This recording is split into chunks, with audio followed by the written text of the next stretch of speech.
So there I was, minding my business and enjoying the peace of my own home when my HOA neighbor, the self-proclaimed Karen, decided to throw a wild party in my backyard. No, I didn't invite her, and no, she didn't ask for permission. She just saw my hot tub and thought it was the perfect place to host her little gathering, without a care in the world for the rules or respect for anyone else. I tried to be polite, but after all her complaints about my property, the constant petty fines, and her uninvited help, I had enough. I decided to give her a taste of her own medicine. But here's where it gets interesting. Instead of just calling the cops or confronting her head-on, I came up with a plan that would leave her thinking twice before messing with me again. I carefully laced my hot tub with a special dye, something that would react in a way she'd never expect. The next morning, she emerged from the water looking like something straight out of a cartoon. Her skin was turning blue, and it wasn't just a one-time thing. It stuck around for days. But did she learn her lesson? Or did this just escalate things? Stick around to find out how far this all goes. The thing is, I'd had enough of Karen's behavior. Over the past few months, she had made my life miserable. From reporting me for the slightest noise violation to constantly telling me what I could or couldn't do with my property, she was relentless. She acted like she owned the entire neighborhood, and I was just the unlucky guy who lived next door. Every time I tried to talk to her, she'd shut me down with some passive-aggressive remark or snide comment. It felt like I couldn't win. And then came the hot tub incident. I had spent good money on it, hoping it would be a way to relax after work. But Karen, of course, had to ruin that too. She thought it would be funny to throw her little party right in front of my place, completely ignoring the fact that she wasn't even invited. She treated my property like it was hers to use however she saw fit, without a single thought for how I felt. That was the moment I decided I wasn't just going to let it slide. The dye. It was just a little harmless payback, or so I thought. I figured it'd be a funny lesson for her. Nothing too crazy, just something that would get her attention. But I didn't expect the consequences to spiral quite like they did. What happened next? Well, let's just say Karen wasn't the only one who got caught up in the mess. The day after the party, things started to get weird. I woke up to a flurry of text messages and missed calls from Karen. The messages weren't exactly polite. She was freaking out, accusing me of ruining her life. Apparently, she had woken up with patches of blue skin, and not just a little spot here and there. Her whole body had turned an unmistakable shade of blue. At first, I thought she was exaggerating, but when I heard the panic in her voice, I realized she was serious. I never expected it to last so long. I'd thought the dye would be temporary, harmless fun. I was wrong. Karen went to the doctor, desperate to figure out what was happening. The doctor had no answers. Neither did the internet. She spent the next few days trying to get it sorted out, but nothing worked. And then came the unexpected visitors. First, it was the HOA. They showed up at my door, claiming that complaints had been filed, and they wanted answers. Apparently, Karen had been telling everyone that it was my fault, that I'd intentionally poisoned her. But there was more. The entire neighborhood was buzzing about it. Some neighbors were sympathetic, others were questioning my sanity. A few even taking Karen's side, whispering about the kind of revenge I might be capable of. I had no choice but to lay low for a while, but Karen wasn't done. She started sending me increasingly crazy messages, threats, demands for money. She even told me she was going to destroy my reputation. I knew I had to do something before this spiraled even further out of control. But what? The tension kept rising. As the days passed, Karen's behavior grew more erratic. Her blue skin had become a spectacle in the neighborhood. She was showing up at the local grocery store, at the coffee shop, everywhere. People staring, whispering, and pointing. It didn't help that she was now spreading rumors that I'd done it on purpose, claiming I had used some kind of toxic substance. The HOA was breathing down my neck, and every neighbor who had ever had an issue with me seemed to be rallying behind her. I started getting calls from people I barely knew. Some offered their sympathy, but most were making it clear that they were on Karen's side. I wasn't just dealing with a neighborhood bully anymore. This was turning into a full-on social war. Karen's complaints were escalating, and now she was talking about legal action. The last thing I wanted was to go down that road, but I was starting to wonder if it was inevitable. The last thing I wanted was to go down that road, but I was starting to wonder if it was inevitable. Then things took an even darker turn. I noticed Karen sitting in her front yard one evening, just staring at my house. She had this wild look in her eyes, like she was plotting something. It was the kind of look that sent a chill down your spine. That's when I started to realize she wasn't going to stop until she'd gotten revenge. I had made a huge mistake, and I was paying for it, big time. What terrified me more than anything was the thought that she might have something worse planned. The more I tried to ignore her, the more she seemed to escalate. And then, just when I thought things couldn't get any crazier, I found a note on my doorstep. It was short, simple, and to the point. Asterisk, you'll regret this. Asterisk. I couldn't help but feel that this was just the beginning.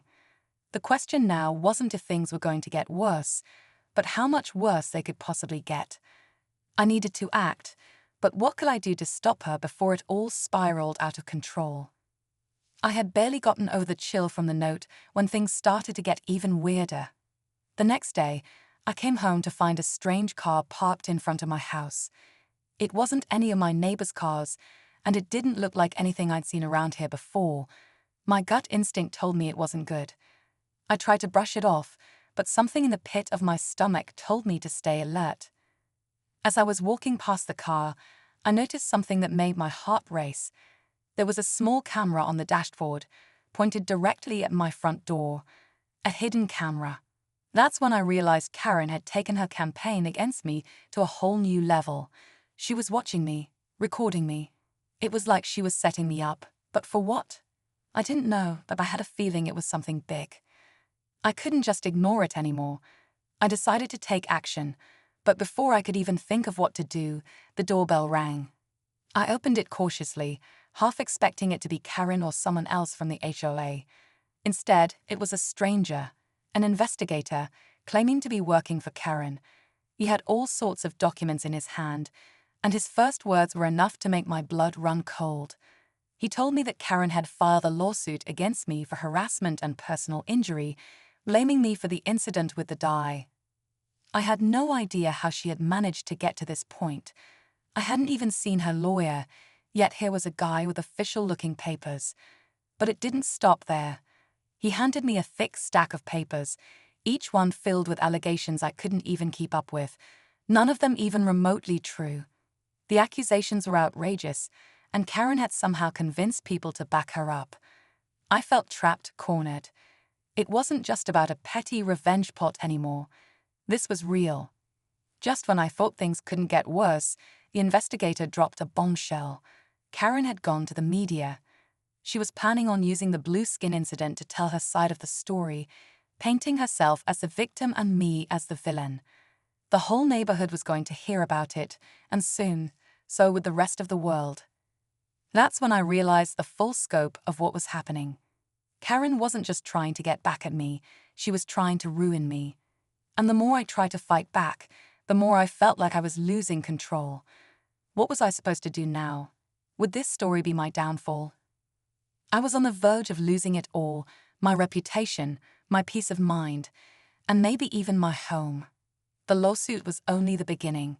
Karen had stirred up the whole neighborhood, and now, with the media involved, there was no turning back. I felt like I was drowning in a sea of lies, and the worst part was that no one seemed to care about the truth. All I wanted was a quiet life, but now I was fighting for something far bigger, my dignity. But then something unexpected happened. The investigator, who had been delivering the papers, suddenly dropped his formal tone. He leaned in closer, almost as if he were whispering a secret. I didn't want to be the one to say this, but Karen's not telling you the whole story. His voice was low, cautious. She's been lying about something much bigger than you think. I stared at him, not sure if I should believe him, or if this was another twist in Karen's game. He continued, explaining that Karen had a history of manipulating people, turning small issues into full-blown crises to get what she wanted. The blue dye incident, that wasn't the first time she'd staged something like this. According to the investigator, Karen had done something similar in the past, but with a much more serious outcome, one that had been buried. It clicked. Karen wasn't just a petty neighbor. She was a master manipulator, and I had fallen right into her trap. The dye incident wasn't just a prank gone wrong. It was part of a bigger scheme she'd been plotting for years. The investigator gave me a file, one that contained evidence of Karen's past manipulations. Photos, emails, even court documents from previous cases where she had ruined other people's lives with false accusations. She had a pattern, and now I had proof. It wasn't just me she was targeting. She was doing it to everyone who crossed her path. I knew what I had to do. Armed with the truth, I confronted Karen one last time. I went to her house, but this time I wasn't going to back down. She tried to act all innocent, playing the victim, but I had everything I needed to expose her. I pulled out the file and slammed it on her porch. "You've been lying to everyone. This ends today." Her face turned pale as she saw the evidence. For the first time, she didn't have anything to say. But as I walked away, I caught something in her eyes, a glint of fear. It was over for her, or so I thought. As I drove away, I felt a strange sense of relief. But then, just as I was about to pull into my driveway, I heard a loud bang. My car jerked forward, and I saw something flash in the corner of my eye. A small object, perhaps a rock or something heavier, had hit my windshield. I stopped the car, heart racing, and looked around. The street was empty, but then I saw it.